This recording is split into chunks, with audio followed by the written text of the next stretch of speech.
Hey everybody, what is up?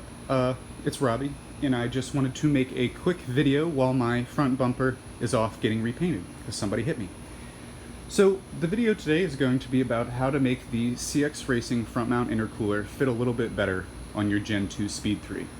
So if you didn't know, the stock CX Racing kit, while it is a marginal improvement over the stock top mount intercooler, has a few issues with fitment.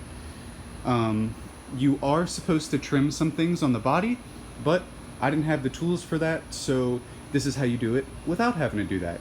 And it's pretty simple. It'll cost you an extra $50, but the fitment is way better than with the stock couplers they give you.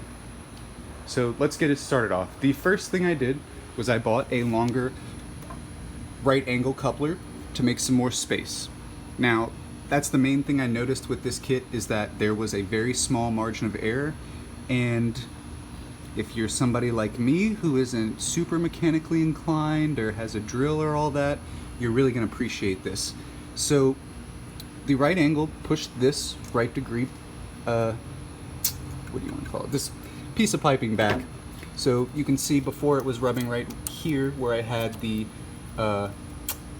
reflectant tape, it was way tighter, way tighter. As I said, you're supposed to shave this down, but with this longer right angle, which I'll have linked below, it makes it a much better fit.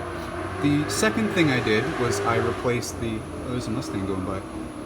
I replaced the 45-degree angle coming downwards, which is that red pipe right there. It's much longer than the stock one. Again, it makes fitment way better. As you can see, it's not touching anything on the way down. And you might say there's a lot of piping right there, or a lot of silicone right there, but it can be trimmed. I just didn't feel like trimming it. So that's how you make it fit a little bit better coming off the throttle body. Now we'll talk about how to make it fit a little better coming off the turbo. So this initial piece of piping and couplers you're gonna need. I see no point in changing them. They fit relatively well. They do exactly what they're supposed to do. But the main things you're gonna wanna change is right here. Now, you'll have another issue with fitment again. As you can see, the radiator shroud originally bumped into this piece of pipe before, but I got the same right angle coupler as on the other side, which made a bit more room. So, oh, mosquito. As you can see, it's not touching anymore, and I could actually stand to bring this piece of pipe back a little bit, because it's kind of an odd fit, and there's plenty of room back there. And the second thing I did was replace the 45-degree coupler back there with a right angle, because I had more space, and it works way better.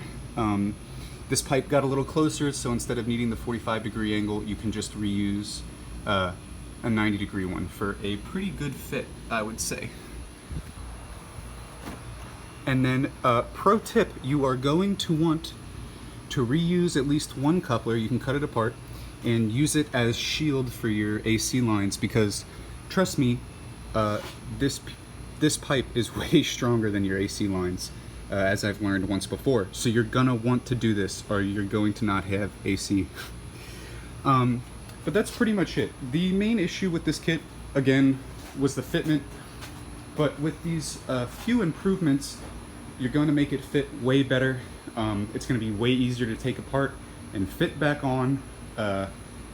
Over time, these 4-ply couplers will last a bit better than the 3-ply that the stock kit comes with.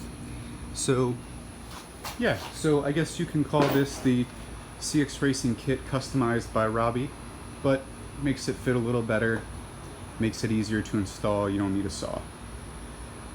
So yeah, that's pretty much it, guys. I'll leave the couplers down below, but this works way better for me than the stock stuff that the kit came with.